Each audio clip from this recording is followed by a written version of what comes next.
What do you wish you'd known when you first started advertising on LinkedIn? Let's take a reminiscing walk down memory lane to help newcomers to the industry on this week's episode of the LinkedIn Ads Show.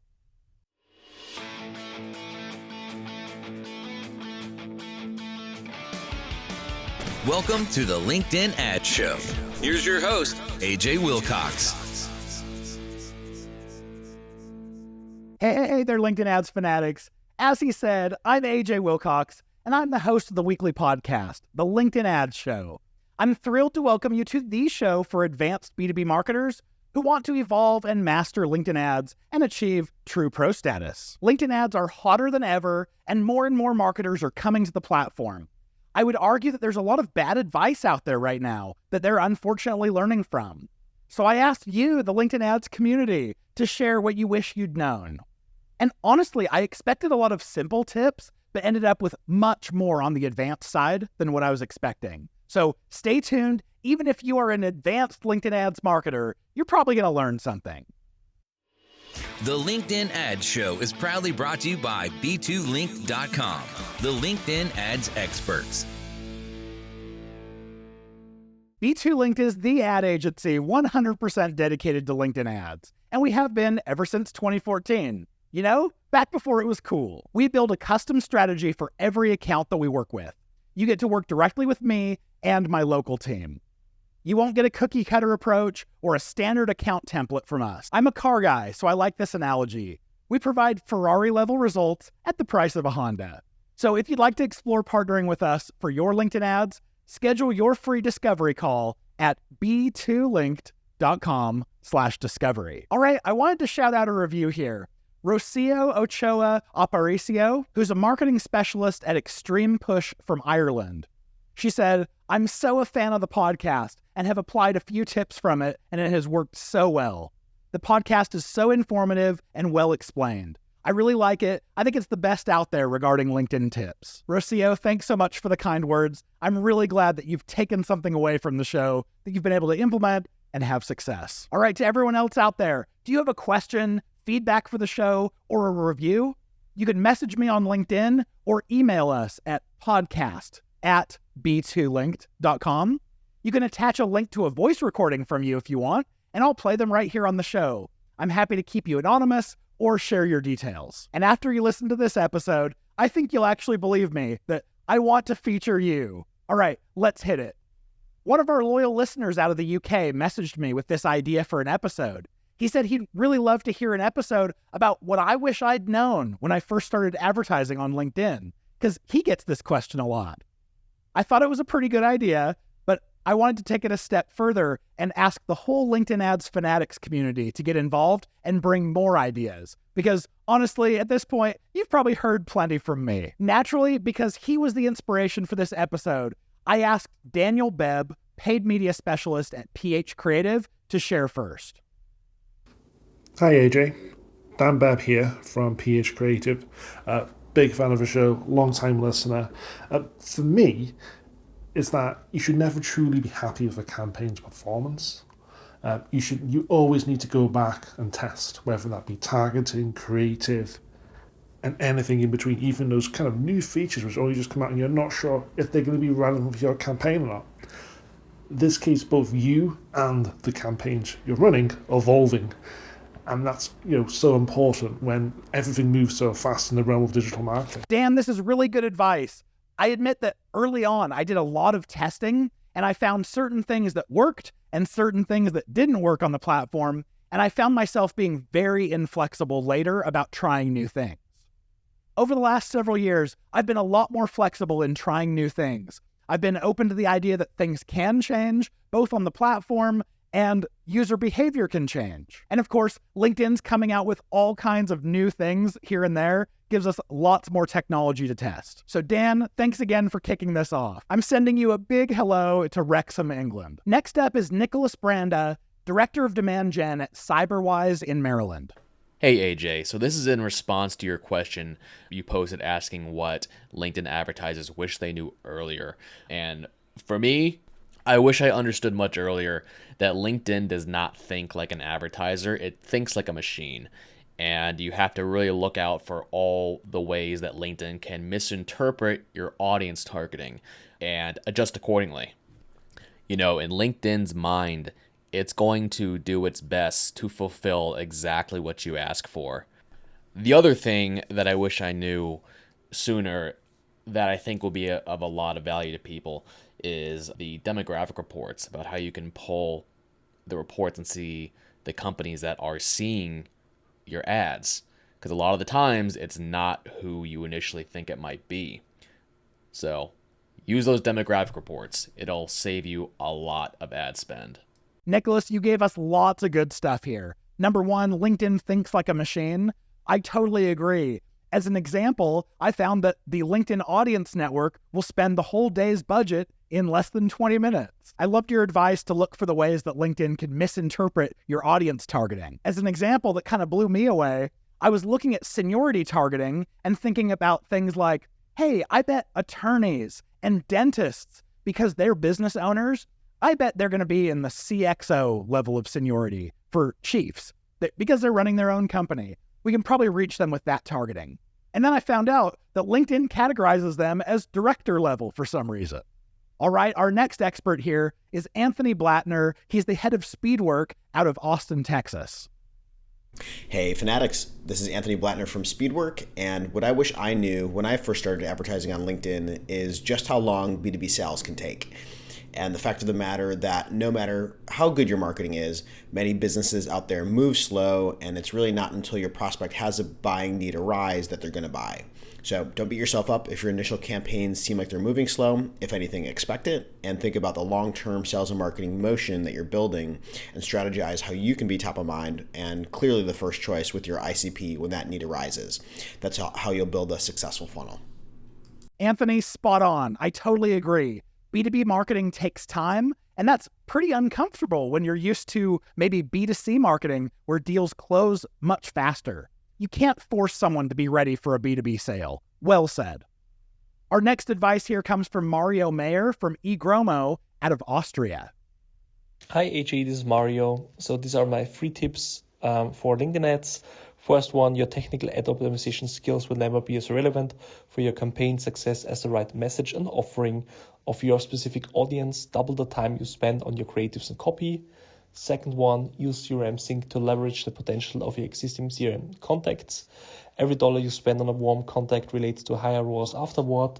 And third, retargeting. About 80% of all hand raises we produce for our customers come from retargeting campaigns. Thanks. Mario, I love getting really geeky with the platform optimization skills, but you're totally right. No matter how much you know about the technical aspects of the platform, it will never make up for having terrible targeting or an offer that just isn't interesting to your audience. Also, retargeting is absolutely key. I know cold audiences aren't ready to buy, and retargeting is the best method to make sure that you're showing ads to warm audiences. Very good, Mario. All right, our next expert is Ava Yakub. She's the LinkedIn ads manager for Zapier out of Philadelphia. Something I wish I knew when I first started LinkedIn advertising was that it's important to keep testing different kinds of ad formats and dimensions, and that the same ad format or dimension won't work the best all the time for every campaign. I know Ava personally, and I can attest, she's big on testing. I love her attitude of testing everything you thought you knew, just in case it's changed. The same thing that worked in one campaign may not be the highest performer in another, and if you're not testing, you'll just never know. We also had quite a few people write in their tips as a response to a LinkedIn post that I put out there. Tanner Stolte, senior strategist at Linked Selling out of Pennsylvania, he says, higher CPLs are okay.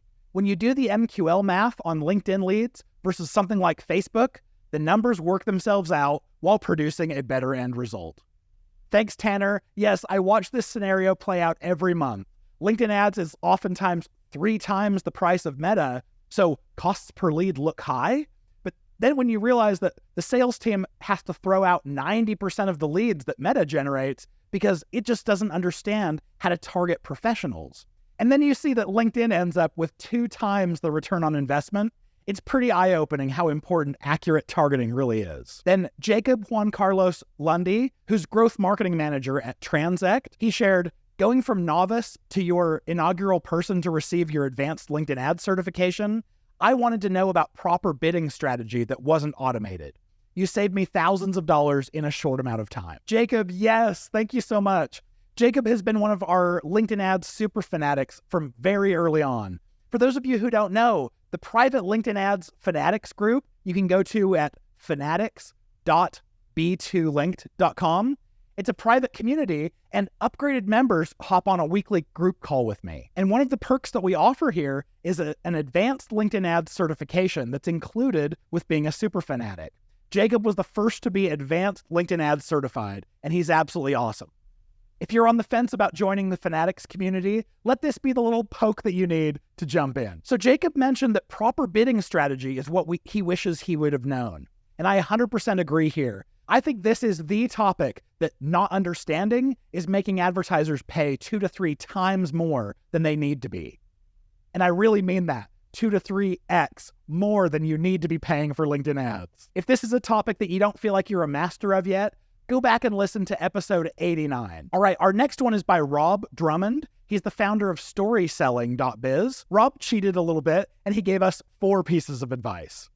Number 1, don't be a dinosaur, test new ad formats. Number 2, consider the increasing connection with your organic strategy. Be thinking about thought leader ads. Number 3, test a wide range of copy and cull quickly. Take a lean approach to offer creation. And number 4, don't take it personally when an offer fails. Nurture a stoic mindset. Rob, I especially love not taking it personally when an offer fails. I've been doing LinkedIn ads for 14 years now. I've seen thousands of different ads and offers, and I can't predict with certainty how anything is going to perform. I've had ads that I absolutely love turn out to be the worst performers. I've found offers that I'm very invested in being absolute flops.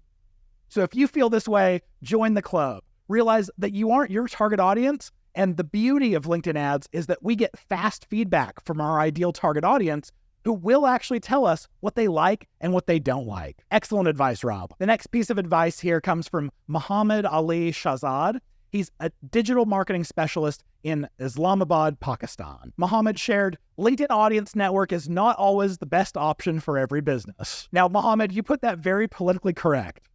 I too wish that I would have invested less into testing the LinkedIn Audience Network. I'm finding a very small percentage of advertisers that are finding it helpful. Now, Ryan O from Refine Labs out of Madison, Wisconsin, he shared 3 things. Number 1, there's more than one way to establish credibility. You don't need to slap a G2 star rating on an ad to build your authority. Number 2, balance your budget versus your audience. Most people can't remember what they had for breakfast 2 days ago. So if you're not being seen enough, you're not being seen at all. And number 3, when playing the long game, don't be too quick to judge losers or ads with sucky click-through rates based off of those early signals. We've now heard this theme of the importance of frequency multiple times. This is good advice. Thanks, Ryan. The next one comes from Matthew Palladino, marketing manager for McKenzie Investments. He recommended using a beginner's guide or checklist for people who are new to LinkedIn advertising. Matthew, I agree about the importance of referencing good content when learning. For anyone looking for these resources, I've linked to our free LinkedIn ads starting checklist and our free advanced guide in the show notes for super easy access. Next, we have Julian Rusi Diaz, social media specialist of Americas at Cardex. Julian suggests you can develop your KPIs based off of the ones that LinkedIn provides. There's no need to limit yourself to report on reach or frequency to know how effective your brand awareness efforts are doing. Julian makes a really good point here. I use several metrics to gauge ad performance that LinkedIn doesn't even offer, and we have to calculate them ourselves. 2 quick examples. Cost per 50% view is my absolute favorite metric to evaluate video campaigns. Also, cost per link click is especially telling when you're using the engagement objective. If any of you have others that you really care about that LinkedIn doesn't offer, please share. That's probably actually even deserving of a whole episode in and of itself. So be thinking about this and start sending us your custom metrics. All right, next we have Marco Savo, digital content strategist from Stand in the UK. Marco says, ignore most of the recommendations that pop up on the LinkedIn ads dashboard, like use audience expansion, always include audience network, and above all, by disabling maximum delivery bidding, you're missing out on X number of clicks and X% lower CPC. And he uses the poop emoji. Marco, all three of those points are some of the best advice that I could give to new advertisers. Bravo. Our next advice comes from Claire Williams, paid social strategist from Loxley out of the UK. She shares, it's not really about how to run the ads, it's the strategic planning, including the behavioral psychology and the whole customer journey that happens beforehand and often pivots what actually directs success. And then she said, oh, and invest in learning from the best with a winky face. Claire, great points about advertising being more about understanding the customer needs and psychology than it is about the geeky specifics of running ads. I'll try to remember that. And a big thank you for that little point about learning from the best. The next point of advice here comes from Sarah Miller, who's in digital marketing at 3Cloud out of Denver, Colorado, right over the mountains. Hello, friend. She said, LinkedIn ad accounts operate in UTC, or Coordinated Universal Time, and advertisers need to keep this in mind so they know when their new day starts and when spend is going to start flowing again. Sarah absolutely agreed. This was one of those things that blew my mind when I very first found out why my small budgets could be totally depleted for the day before the target audience even woke up in the morning. Next advice comes from Jamie Taylor, digital marketing manager at Eaton out of Ohio. She shared the value of manually controlling your bidding versus auto bidding. I shudder to think of all the budget I wasted learning the ropes. You and me both, Jamie. Another nod to the importance of listening to and mastering episode 89 of the podcast. Next advice comes from Matthias Skov-Onsby, paid social manager at Leapwork. He said, frequency is the key, and how attribution software can't measure everything from LinkedIn ads because not every ad should result in a website click. Matthias, great points that you're making. I'm getting more and more comfortable with this idea that LinkedIn can provide a cohesive experience for a prospect, and I don't have to craft that 100% by keeping them on the website and designing the experience there. So for everyone who shared, thank you so much. As for the things that I wish I had known, you've all shared such incredible advice, and I really want to echo it, especially to those talking about your bidding and budgeting and frequency. In addition to what's already been said, I wish I had data analysis skills in Excel when I first started. I gained them over time, and Excel has really been crucial to my ability to not only see the data, but to actually understand it. I also really wish that I had advanced resources, or heck, any resources when I first started learning LinkedIn ads. Now, we're really blessed. There are lots of great advertisers sharing good advice, and I'm thrilled to be able to shout out many of you today. So my advice, learn from your community. No matter how many tests I run, I learn so much faster when everyone else is sharing their test results too. And if I can put in a little plug, I'm inspired by the sharing that I see in the LinkedIn Ads Fanatics community. If that rapid learning is something you'd like to be a part of, I'd love to invite you to come participate at fanatics.b2linked.com. Being a part of the community also gets you access to all 4 of our courses that take you from LinkedIn Ads beginner to expert. Now, if this is your first time listening, welcome. We're excited to have you here. Make sure to hit the subscribe button so you can hear all of this great advanced LinkedIn Ads content in your ears every week. But if this is not your first time listening because you're a loyal listener, well, welcome to you as well. We're excited to always have you here. But make sure you go and review the podcast on Apple Podcasts. It's by far the best way that you can say thank you for all the hard work that it takes to put these episodes together week after week. With any questions, suggestions, or corrections for us at the podcast, reach out at podcast@b2linked.com. Or you can message me on LinkedIn. I'm just a little slower to respond there, but my DMs are free and open. With that being said, we'll see you back here next week. As always, I'm cheering you on in your LinkedIn Ads initiative.